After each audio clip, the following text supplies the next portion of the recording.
Hello, my wonderful viewers. Welcome to my platform. This is Linda's TV show. If it is your first time of coming across this channel and you like what you see after watching, please subscribe, put on your notification bell, set it to all notification. In that way, you'll be able to get notified each time I upload a new video, even those without notification. Here we react to all forms of videos, international and local. Every Saturday by 2 p.m. we have our interaction section. You are free to call in to air your opinion about the happenings in our society. Invite your friends, share my videos with your families and colleagues. Do not keep this information to yourself. Myself, I will be sitting down here to watch this video together with you from the beginning to the end. Then we'll go to the comment section and leave our comment, our opinion about the video we watch constructively as we watch this video, my people.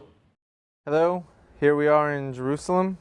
I'm Harry Rosenberg, and this is Remy Ilona. Remy has traveled here from Nigeria, well really from Florida. He's studying at the Florida International University, but he comes from Nigeria, from the Igbo tribe, otherwise pronounced Igbo.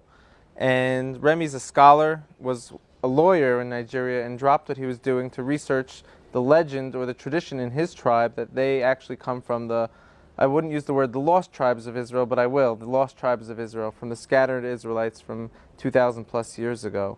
Remy has done a lot of research and written a few books on the topic. The Igbo people number, I think, about 40 million people, so we're about to have a conversation, and I think it will get interesting. So you're saying that the Igbo are from the tribes of Israel. Now, Yes. Are you saying this, or the people on the ground in Nigeria also saying this? Every Igbo says that the Igbos came from Israel. The 40 million Igbo people say that they came from Israel. And an opinion poll has been done. Daniel Lees, who earned his PhD studying the Igbos, who worked at the University of Basel and the Tel Aviv University, conducted an opinion poll. He interviewed 500 Igbos, some in Nigeria, some in Europe, some in America, some in Israel, and 497 said that they believe that Igbos came from Israel, and one said that he has had it, but that he doesn't believe. Two said that they don't believe, but they spoke further, and it was clear that why they don't believe is because they have the wrong notion that there are white people and the black people in the world, and they wrongly believe that the people of Israel are white. They didn't know about the existence of the Ethiopian Jews, and they also did not take cognizance of the fact that a lot of Igbos could comfortably fall into the category of white people from their complexions.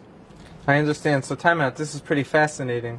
You're saying that there's 40 million people in Nigeria who have an identity that they come from the house of Israel, from the people of Israel. Yeah, who also have oral traditions to back it up, and whose lived experiences are unquestionably Jewish. Okay, that's great. We'll talk about those customs in a little bit. I'd like to just touch on what you said before about the concept of black and white. Now, you are darker skin complexion, I'm a whiter skin complexion. How is it possible we come from the same people? You have siblings and I have siblings. And if we take a very, very closer look at the complexions, your sibling doesn't have your complexion, my siblings don't have my complexion. Move these individuals to different parts of the world. Move one to West Africa, where the equator, which is very, very close to the equator. Move the other one to Siberia, especially during the times when the environment was not, when we didn't have the resources to control the environment. Let the individuals depend on nature, whatever they could find. You will see over time the features will start to change. The ones in West Africa will begin to get darker because they won't have air conditioners. They would simply operate in the sun, rely on whatever they could lay hands on. But the ones in the north, with time, the nostrils will start to close, because if they keep on gulping in the very cold air, with time they will freeze to death. So they will start adjust, and over time the adjustment will enter into the blood. The children will begin to take on the features too that came about as a result of adjustment. we have seen these things happening. When we are younger, we were of course very, very light in complexion. If you take a look here, this part doesn't get exposed to the sun like this part. You see that this place is lighter. Likewise, if you take a picture, if you take a look at my children, they are much more lighter than I am now, but when I was their age, I was lighter than they are now. I understand your answer. That's certainly how we can understand how humans around the globe have taken on different features. Let's say for the past 2,000 years, though, specifically when we're scattering, from my perspective, I don't find it to be a big deal that you have an ancient family of maybe hundreds of thousands of people scattering to four corners of the earth. And as we know about European Jews as well, they took on women from Europe to marry into the tribes. Genetic mixing was almost inevitable with the scattering of the house of Israel. So 2,000-something years later, we shouldn't be surprised that the descendants or the children of these people, which specifically we know the people of Israel weren't pure-blood Israelite only, they allowed converts at the time as well. We just don't know who was marrying who at the time of the temples of King Solomon and the Second Temple, now that they scattered. So for you and I, we don't make that an issue, do we? It's not very, very important, because what unites us, even from the Torah itself, is the culture. Right. It's culture that makes Israel distinct, not biology. So in a world today of racial tension, so to say, where people are divided by color, that simply doesn't exist between us. It doesn't, because right from day one, Israel was never one color. Esau and Jacob were twins, but they had different colors. And if you moved on further, you will see that race was certainly not an issue in Israel. It was culture. If that's the case, then we're giving too much time to this topic. Unfortunately, the world, they're still dealing with this, but we're beyond that, right? We will help the world to resolve it. We'll help the world, but we'll move forward in this conversation right now. Yeah. So now I'd like to ask you furthermore. You said that it's not a simple idea that was planted in your mind that you're from the people of Israel. You have oral tradition, and your entire culture reflects Israelite culture, so to say. Yeah. Maybe you want to give an example or one or two. Let me ask you a question first of all before you do. A simple thing. Do you circumcise on the 8th day? Every Igbo is circumcised on the 8th day and has been... The Igbo people have been circumcising their males on the 8th day since immemorial times. Yeah. Fascinating. And now you have a word for the Torah or for God in your culture? The Igbo word or the Igbo phrase for the Igbo culture is omenana. If you translate it to English, what you have is things, commandments you observe in the land. That's interesting, because when you look at the Torah, a lot of it is based on the actual things that we have to do when we're in the land of Israel. Yeah. We made sure we retain that, so that because the retention of that helped us to observe the commandments. And now at the time that the Igbo went into exile, I'm trying to put this into perspective of when this happened so we understand what culture they might have retained and what happened in Israel after they left. So this was around the Babylonian exile, the Igbo were? Yes. My studies, my probing indicates that we were the group that moved into Egypt, while you were the group that moved into Babylon. We are taken into Babylon. Right, so historically, this was at the destruction of the first temple before the second temple was built. Absolutely. And the Jews, quote unquote, the Judeans, were exiled into Babylon, but not 100% of them went into Babylon. We even know some were left in the land, but a lot of them were exiled south into Africa as well. Yeah, the Torah says that a large part of them trying to evade Babylon, which came to exact retribution for the killing of Gedaliah, moved into Egypt. Okay. Yeah. And from Egypt, you can trace your travels all the way throughout Africa, where you ended up in Nigeria how many years ago?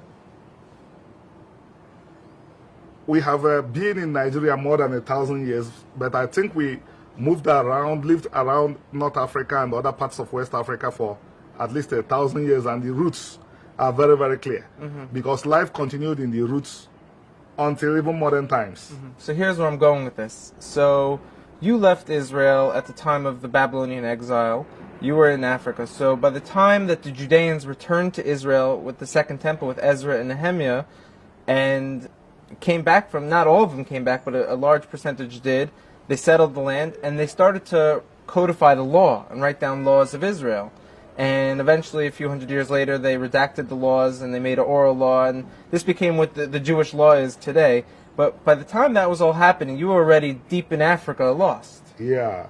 But interestingly, to show you that those laws belong to all of Israel, we see those laws that the people that went to Babylon codified in Omenana. Yeah. Everything that was codified and called the oral law, the Mishnah, Gemara, and the Talmud, you find them in Omenana as well. Which means that the group in Babylon simply wrote it down, while the group that moved into Egypt and moved into the hinterland of Africa continue to live it. And this is obviously what your books speak about a little bit. Yeah. I think on the title of your book you said the largest Jewish diaspora. The Igbos and Israel, an intercultural study of the largest Jewish diaspora. That's great. Yeah. It's phenomenal. Okay, so we can move on a little bit now. Now, you and I are having this conversation. Does anyone else in the world know about this? I recall, I'd like to bring up, we were at a university together, actually at a scholarly conference, where there was professors there from Hebrew University, Tel Aviv University, University of Utah, and this conference was specifically designated to talking about the Igbo-Israel connection. We both spoke at this conference. How did you feel about that conference? That conference was very, very good because it was an opportunity for people in academia to have access to what we call primary sources. Because all along we know that they have not had access to primary sources. They have relied mainly on works done by people that did not know the culture and did not know the history very well.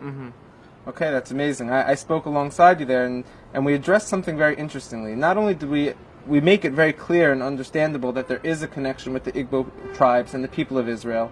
There's a history and it's real, and we're going to move forward doing something together. I also spoke about something which could be a little controversial, which is the Hebrew Israelite phenomenon in America, where you have descendants of the transatlantic slave trade identifying with being of the children of Israel. Now, can you tell me, in this transatlantic slave trade, was there any Igbo blood? 31% of the African American population is believed to be of Igbo ancestry, because Igbo land suffered more from the slave trade than any other part of Africa. And the Igbos were dumped in places that are presently the United States of America, more than in other parts of the Americas. So definitely, a lot of the group identified as African Americans today have Igbo ancestry. The question now is for us to know who and who descended, and a few of them have gone ahead to do their DNA studies. And what we see is that they have Igbo roots. We have T.D. Jakes, we have Forrester Whitaker. That's very fascinating. I mean, we know that Israel isn't, like we mentioned before, pure blood only. It doesn't have to be you are a direct descendant of the house of Israel to be part of the house of Israel, because the Torah is very clear that people can join the house of Israel. But if the 31% of the slave trade you're saying was made up of Igbo, now today, with all the marrying, everyone marrying each other, we could assume there's Igbo blood scattered throughout the whole African-American diaspora. Is that correct? We can assume that because with the intermarriage, they were mixed together. It will be very, very difficult to find an African American that does not have Igbo blood today because the group intermarried. This is mind-blowing. Now, I'd like to go a little deeper. The African American Hebrew Israelite groups, they identify mainly with this movement. Not mainly, but they say they fulfill a lot of the curses in Deuteronomy in the Bible that says when God's going to curse the children of Israel if they don't listen. They identify with being from the house of Israel because of those curses. What we're trying to suggest here maybe is that could be true, very well true. That's not the only reason that they are from the children of Israel. If you follow where they actually came from, there is a clear trace. I say there's no smoke without a fire. Look where the slave ships came from. Look where they came from. There's Hebrew Israelite culture. There's the people of Israel saying that they're right there.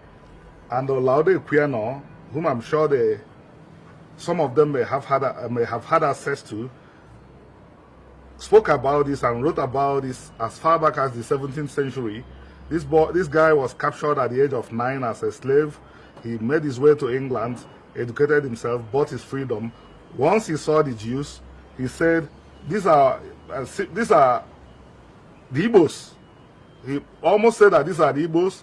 He compared the traditions, compared the culture, even went as far, I'll be a little bit funny here, he said they wore beards like our ancestors wore their beards. Okay, great. Yeah. Yes, they say it's a recent phenomenon that the people of Israel shave, but hundreds of years ago was not the case. Everybody's, in Igbo land, everybody's grandfather had beards. Okay, that's great. Okay, I'd like to continue a little farther. Once we're in controversial topics, maybe to dive a little deeper. Now, Israel and the Igbo people, do we have any history, modern history with each other? I remember you were telling me something about there's a Biafra and some political issues where Israel intervened and stepped in. Deep history, quite a deep history. From 66 to 70, the Igbos were in real trouble. 1966 or something. 1966 to 1970, the Igbos were in real trouble, and the state of Israel and the world Jewish community helped. There was genocide against the Igbos. People were starving to death. At the end of the day, 3 million starved to death. From our records, the world Jewish community, alongside some other good organizations, contributed a lot of food, and the Israeli pilots made sure that the food was flown to the starving Igbos. Okay. And it was, why I said that the history was deep was, prior to that, to the terrible problems, the state of Israel and the Igbos had special relationship. From what we learned, the relationship was deep to the extent that Israel had already started setting up a kibbutz in Igbo land before the problems began.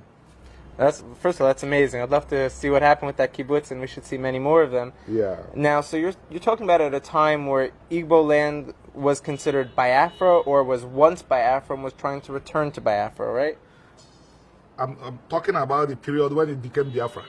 Biafra was the name it took up to defend itself against the attacks. So let's say it was originally called Igbo land. It was, yeah, that's the name it would be called. And then you're saying the British came in and they drew some new lines and said, now it's called Nigeria, and we're taking Igbo land and combining it with your neighboring tribes into one nation. Yes. Was that a good move? Did that work out? It created problems, just like it created problems wherever similar things were done in Iraq. How about here in Israel? Same thing. The British came and started drawing lines all over in Afghanistan, where you have the Pashtuns who say they're from the tribes of Israel as well. Rwanda, wherever you brought peoples together when they didn't necessarily want to be together, it was a time bomb. So let's go back to this. This created issues for the Igbo people. They were being ruled over by people who weren't from their tribe, who didn't understand, and it wasn't smooth, right? Yeah, and laws that don't necessarily fit the Igbos are being imposed on the Igbos. For example, our land tenure system is exactly the land tenure system in the Torah. The land belongs to God. And Igbo traditionally does not have the right to sell the land. Yeah, if he wants to if he lacks money and wants to alienate land, he calls a family member to loan him some money. But since we are put into a system that is traditionally not ours, what happens now is that every land belongs to the governor. So he can take a land that traditionally belonged to God and do away with it. Okay, that's interesting. And now this was at a time where you guys wanted to go back to being independent, with the Igbo people being autonomous, ruling over themselves, which is very justifiable. And you created something called Biafra, which separated you from Nigeria. And then all of a sudden, 3 million people were killed? How did that happen? Pogroms led to the pogroms. Mass killing of Igbos led to the Igbos making the effort to leave Nigeria. They felt that the only way they would be safe was to leave Nigeria. Yeah, but Nigeria fought against the Igbos and forced the Igbos back into Nigeria. That's what happened. Okay, so this was something like some sort of mini Holocaust, so to say. That's what the two chief rabbis of Israel in 1968 called it. They said that Auschwitz is taking place in Biafra.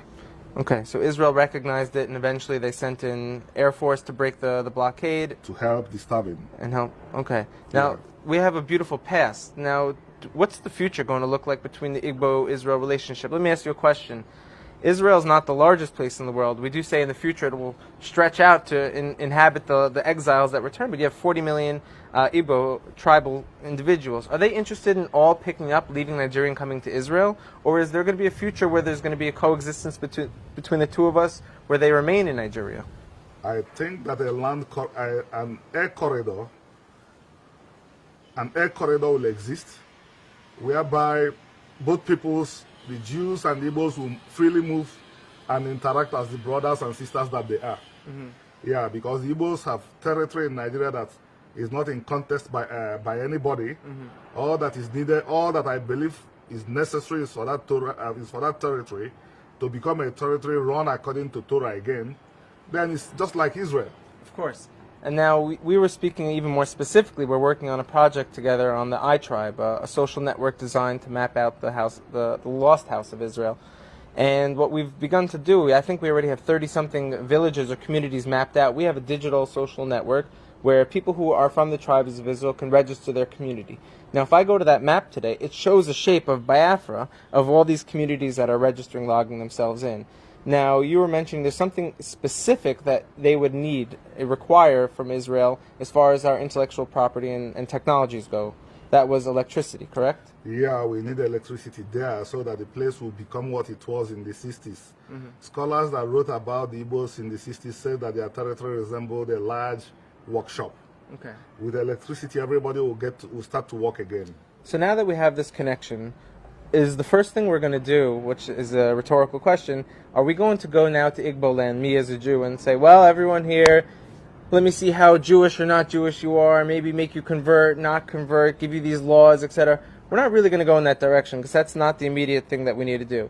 Let's say you have an ancient family member that gets lost and you find out where they are, they're okay, and you can send them a message. The first thing you send is not how many times a day are you praying. You say, are you okay? What do you have? What do you need, right? Yeah. So that's the first thing. So the first thing we're going to do is much more humanitarian, family-oriented union as opposed to a religious unification. That is a de facto byproduct that may happen in the great future ahead when we have world peace.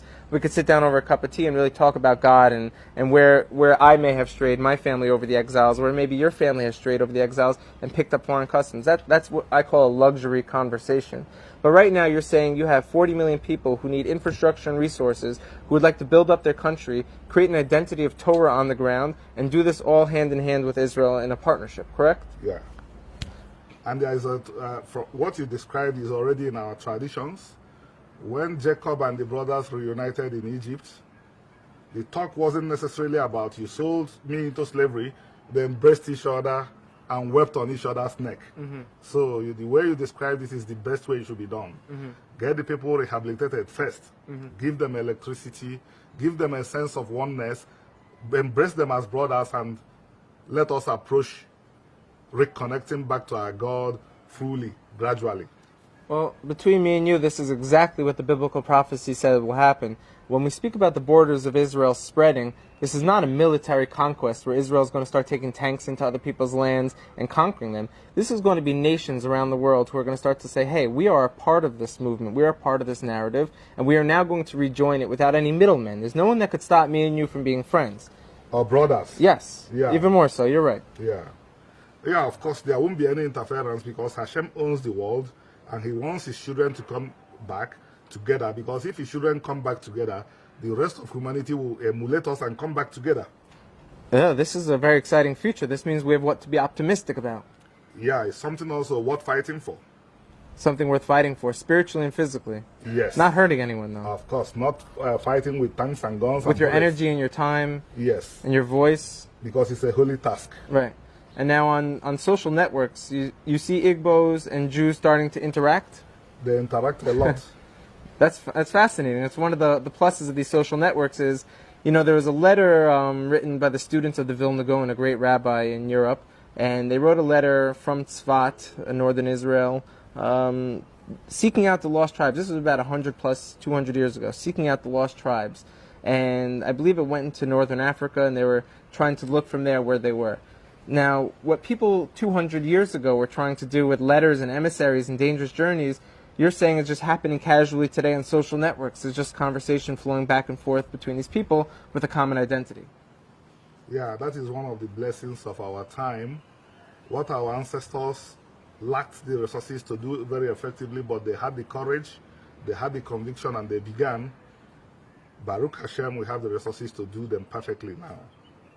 That's incredible. So that really concludes what I think we summarized it. Everyone has an attention span today of, I think this is the amount of a goldfish, not to insult anyone, I'm included. So we're going to wrap it up for now. If anyone would like to follow up, we have a website where we're mapping out the tribes of Nigeria, where people can actually go and interact with these communities and help financially donate to bring technology to them and put them on the map. It's itribe.us, itribe.us. And you have books that you're selling. Would you like to just say the name one more time where someone could find on Amazon? One they call the flagship They call it the flagship because it's so detailed, it's so comprehensive. It is the Igbos and Israel, an intercultural study of the largest Jewish diaspora. Israeli scholars and other Western. And we actually got an angel came in and just made a swoop. Israeli scholars and Jewish scholars from the diaspora are studying it because what they find very, very fascinating about the book is that the Igbos that knew no rabbis have traditions that are directly equivalent, that are identical to many of the traditions of the Jews that developed the rabbinic tradition. Is the primary one, but there are 7 others. Among them are wanderings, Israel's Odyssey in Deep Africa, and many other books that are available also. Amazing. Well, Remy, put it there. Thank you. Thank you so much, my wonderful viewers, for watching this video together with me from the beginning to the end. Like I said before, if you like what you see here, if you like what I do in this platform, as you have finished watching this video, please hit that red button that says subscribe and put on your notification bell to all notification. In that way, you'll be able to know when I upload a new video. Share my videos, leave your comments in the comment section constructively. Until I meet your way again in my next video, I still remain your Linda's TV show. Bye-bye.